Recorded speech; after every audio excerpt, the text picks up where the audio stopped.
आप सभी छात्राओं का हार्दिक अभिनंदन। मैं अनिल गुप्ता अग्रसेन कन्या महाविद्यालय हिंडौन सिटी से आपके लिए ऑनलाइन क्लासेस ले रहा हूं और मुझे आशा है कि आप अच्छे से पढ़ाई कर रहे होंगे। नहीं कर रहे हो तो कर लो, बुराई कुछ नहीं है। आपका अगला लेसन है भारतीय वनस्पति। भारतीय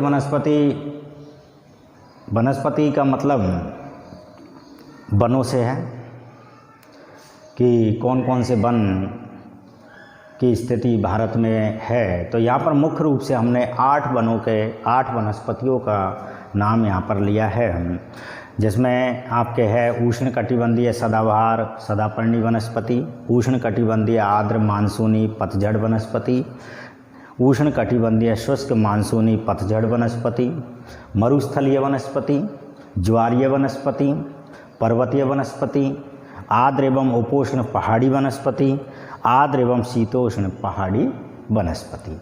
इस प्रकार से 8 वनस्पतियों का यहाँ पर वर्गीकरण किया गया है कि भारत में ये 8 प्रकार की वनस्पतियाँ पाई जाती हैं, जिसमें से पहली बात ये करते हैं हम उष्णकटिबंधीय सदाबहार या सदापर्णी वनस्पति की। तो उष्णकटिबंधीय, पहली बात तो नाम आता है उष्णकटिबंधीय।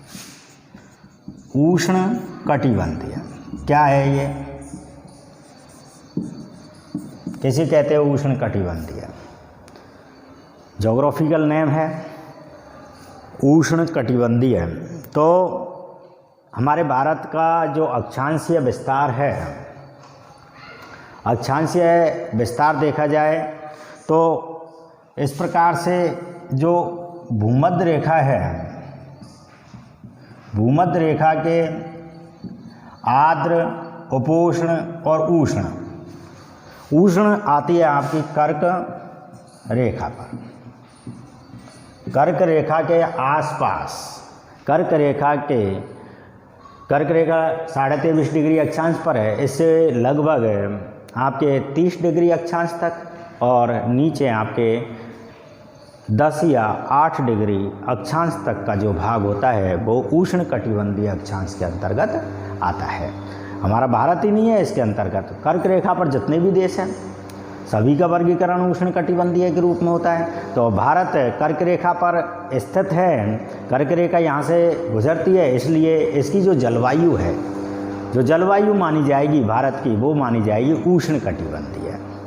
उष्णकटिबंधीय क्या होता है? उष्णकटिबंधीय में ऋतुएं बनती है।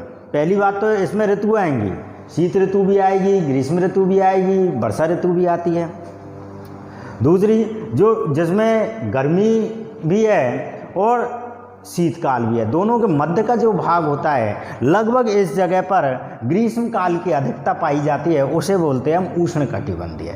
वैसे विश्व के सर्वाधिक जो मरुस्थल है, यदि आप मैप देखोगे तो मैप में आपको पता लगेगा कर्क और मकर रेखा पर विश्व के सर्वाधिक मरुस्थल पाए जाते हैं। तो मरुस्थलों का भाग है, हमारे थार का मरुस्थल भी यहाँ पर है, थार का मरुस्थल भी आपके कर्क रेखा के पास में है। ईरान इराक की ओर जाओगे या और कहीं जाओगे तो उसमें आपको मरुस्थलों की स्थिति दिखाई देती है। तो उष्णकटिबंधीय पहला शब्द आता है इसमें, उष्णकटिबंधीय, यानी भारत की जलवायु कैसी है? उष्णकटिबंधीय, तो उष्णकटिबंधीय।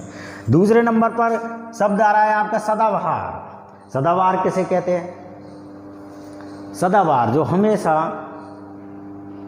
एवरग्रीन, मतलब सदा हरा भरा रहता हो। एवरग्रीन सॉन्ग्स भी आते हैं और उनको आप सुनते हैं तो उसको बोलते हैं सदाबहार, मतलब जो हमेशा अच्छे लगते हैं या हरे भरे रहते हैं, उन्हें बोलते हैं सदाबहार। सदापर्णी वनस्पति, सदाबहार को सदापर्णी भी बोल सकते हैं। तो उष्णकटिबंधीय सदाबहार सदापर्णी वनस्पति। तो हम पहली बात ये करेंगे कि सदाबहार पौधे कब रहेंगे? सदाबहार तब रहेंगे जब उसके लिए तापमान भी बराबर मिलता रहे और वर्षा भी बराबर मिलती रहे, यानी वर्षा का अनुपात भी अच्छा हो और तापमान भी अच्छा हो। वर्षा का अनुपात भी अच्छा हो। वर्षा का अनुपात आपका होना चाहिए 200 सेंटीमीटर से अधिक, 200 सेंटीमीटर से अधिक रहेगा, और दूसरा तापमान भी यहाँ पर उच्च रहेगा। तो तो ऐसे भाग यदि हम देखा जाए तो भूमध्य रेखा के आसपास ऐसे क्षेत्र दिखाई देते हैं। वर्ल्ड के लेवल पर बातें कर रहा हूँ मैं फिलहाल, भारत के समथिंग आपको इनके उदाहरण अगले वीडियो में समझाए जाएंगे। लेकिन अभी आप देख सकते हैं कि सदाबहार कैसे कहेंगे, लगभग 200 सेंटीमीटर से अधिक वर्षा वाले जो क्षेत्र जहाँ पर तापमान भी उच्च रहता है और वर्षा भी उच्च रहती है, उन क्षेत्रों में आपके सदाबहार क्षेत्र, सदाबहार वनस्पति आती है। दूसरे नंबर पर आता है उष्णकटिबंधीय, शब्द वही है भारतीय जलवायु के बारे में। अब यहाँ पर आर्द्र, आर्द्र कहाँ पर रहता है? आर्द्र ह्यूमिडिटी, जहाँ पर आर्द्रता बहुत ज़्यादा रहती है, वर्षा बहुत ज़्यादा होती हो, या बरसात का समय हो। अब जैसे अभी बरसात का समय चल रहा है, इस समय आप पेड़ पौधों को देखो बिल्कुल हरे भरे हो रहे हैं, और हमारे यहाँ पर ह्यूमिडिटी अधिक है, कूलर चला देते हो तो आपको चिपचिपा महसूस होता है। तो इस समय आप कूलर नहीं चला सकते क्योंकि आर्द्रता ह्यूमिडिटी वातावरण में पहले से ही काफ़ी है। तो आर्द्र मानसूनी पतझड़ वनस्पति, मानसूनी जहाँ पर मानसून आते हो, तो लगभग भारत में मानसून आते हैं पूरे में ही, और पतझड़ जहाँ पर पतझड़ की स्थिति भी बनी हुई हो, हमारे यहाँ पतझड़ भी आता है, मानसून भी आते हैं और आर्द्रता भी इस समय रहती है। तो ऐसे मौसम में उगने वाले जो वनस्पति है वो आती है आपकी उष्णकटिबंधीय आर्द्र मानसूनी पतझड़ वनस्पति। तीसरे नंबर पर आता है उष्णकटिबंधीय, वही तीसरे नंबर पर भी आपका नाम क्या है? उष्णकटिबंधीय शुष्क। आर्द्र की जगह क्या कर दिया? शुष्क। यहाँ पर जो वर्षा का लेवल आएगा वो 100 से 200 आएगा। आपने वर्षा का वितरण भी पढ़ चुके हो, तो आपको पता होगा कि कौन कौन से क्षेत्रों में 100 से 200 सेंटीमीटर वर्षा होती है। तो आप उन क्षेत्रों को आराम से यहाँ पर देख सकते हैं कि 100 से 200 सेंटीमीटर कहाँ बारिश अधिक होती है और 200 सेंटीमीटर से अधिक कहाँ होती है। और तीसरे नंबर पर शुष्क लगाया है मानसूनी पतझड़ वनस्पति, मतलब मानसूनी पतझड़ वनस्पति वो है, लेकिन आर्द्र की जगह क्या है? शुष्क है। लगभग 50 से 100 सेंटीमीटर बारिश वाले जो क्षेत्र होंगे वो इसके अंतर्गत आएंगे, और उनमें जो उगने वाली वनस्पति होगी वो आपके तीसरे नंबर पर उष्णकटिबंधीय शुष्क मानसूनी पतझड़ वनस्पति के अंतर्गत आएगी। चौथे नंबर पर आता है, आपका नाम से ही पता लग रहा है, मरुस्थलीय वनस्पति, जहाँ पर मरुस्थलों की स्थिति बनी हुई है, या जहाँ पर हम मरुस्थलों को भी छोड़ दें तो ये कह सकते हैं 50 सेंटीमीटर से कम बारिश वाले जो क्षेत्र होते हैं उन्हें हम बोलते हैं मरुस्थलीय वनस्पति। अब यहाँ पर किस प्रकार की वनस्पति उगती है, कौन कौन से पेड़ पौधा उगते हैं, कैसी जलवायु रहती है, किस प्रकार के मानव पाए जाते हैं, किस प्रकार का अधिवास रहता है, तो वो सभी चीज़ें आपके मरुस्थलीय वनस्पति के अंतर्गत आते हैं। अगला है आपका ज्वारीय वनस्पति। क्या होता है ज्वारीय? जहाँ पर ज्वार की स्थिति बनी हुई है, ज्वार मतलब एक फर्स्ट ईयर में भी आपने पढ़ा होगा ज्वार भाटा, टाइड्स। ज्वार किस में आते हैं? समुद्रों में। समुद्रों के आसपास तटीय वाले जो क्षेत्र होंगे जहाँ पर नदियाँ आकर मिलती है, समुद्र में जहाँ नदियाँ आकर मिलती भी है, जिसमें आपकी गंगा का डेल्टाई भाग हो सकता है, ब्रह्मपुत्र का हो सकता है, कृष्णा, कावेरी, गोदावरी, ताप्ती, नर्मदा, कोई भी नदी, उन क्षेत्रों के पास में जो पाने वाली वनस्पति होगी वो आपकी ज्वारीय वनस्पति होगी। इसमें सबसे विश्व की सबसे अच्छी वनस्पति का नाम है सुंदरवन का डेल्टा। सुंदरवन,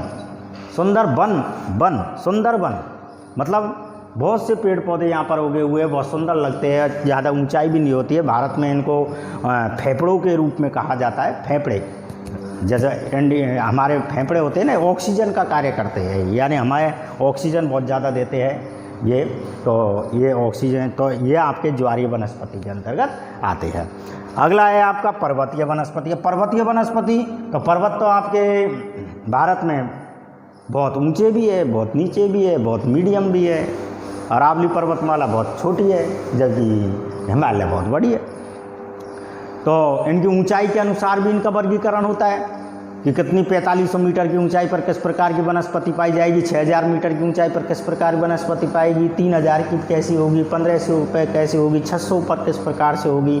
तो अलग अलग ऊंचाई के अनुसार वनस्पतियों का वर्गीकरण अलग से हो जाता है कि किस प्रकार ऊंचाई के अनुसार वनस्पतियाँ चेंज होती चली जाती है। कहाँ पर शंकुकार, कोणाधार, इस प्रकार से बहुत सी वनस्पति अलग अलग पाई जाती है। तो पर्वत क्षेत्रों में पाई जाने वाली जो वनस्पति होगी उन्हें हम पर्वतीय वनस्पति के नाम से जानेंगे। इसका भी वर्गीकरण अपन अगले वीडियो में करेंगे। अगला है आपका आर्द्र एवं उपोष्ण पहाड़ी वनस्पति। आर्द्र और उपोष्ण, उप उष्ण, उप प्लस उष्ण, उसे क्या बोलेंगे? उपोष्ण। मतलब आर्द्र, आर्द्र से आर्द्र और उष्ण, ये आर्द्र है और ये उष्ण है। आर्द्र और उष्ण के मध्य का भाग कहलाता है उप उष्ण, मतलब उपोष्ण। तो आर्द्र, जहाँ पर आर्द्रता अधिक है, यहाँ पर वर्षा अधिक भी होती है, और उपोष्ण मतलब कम, मतलब हल्की सी कम भी होती है, मतलब वर्षा का प्रतिशत यहाँ पर अधिक ही पाया जाएगा। और संगी जोड़ दिया है आपका पहाड़ी, मतलब थोड़ी ऊंचाई भी लिए हुए है। आर्द्र एवं उपोष्ण पहाड़ी वनस्पति, मतलब जहाँ पर पहाड़ी क्षेत्र है, पठारी क्षेत्र है, और जहाँ पर वर्षा आपकी, जहाँ पर जो जलवायु है आर्द्र भी है और उपोष्ण भी है, मतलब लगभग आर्द्रता लिए हुए है, तो वो वनस्पति होगी आपकी आर्द्र एवं उपोष्ण पहाड़ी वनस्पति। और अगली है आपकी आर्द्र एवं शीतोष्ण। यहाँ पर उपोष्ण, उष्ण, उष्ण गर्मी हो गई और शीतोष्ण सर्दी हो गई, मतलब जहाँ पर शीत ऋतु आ रही है, शीत ऋतु का वर्ग यानी शीत ऋतु का आगमन है, और आर्द्रता भी बनी हुई है, आर्द्रता भी है और शीत भी है। उन दोनों को जोड़कर जो वनस्पति क्षेत्रों में, जो पहाड़ी क्षेत्रों में जो वनस्पति उगती है उसे बोलते हैं हम आर्द्र एवं शीतोष्ण पहाड़ी वनस्पति। तो इस प्रकार से हमारी 8 प्रकार की वनस्पति यहाँ पर आपको बताई गई है। उष्णकटिबंधीय सदाबहार, आर्द्र मानसूनी, शुष्क मानसूनी, मरुस्थलीय, ज्वारीय, पर्वतीय, आर्द्र उपोष्ण पहाड़ी और आर्द्र शीतोष्ण पहाड़ी। तो ये आपकी 8 प्रकार की वनस्पति भारतीय वनस्पति के रूप में हम जानते हैं, और इनकी डिटेल आपको अगले वीडियो में बताई जाएगी। जय हिंद।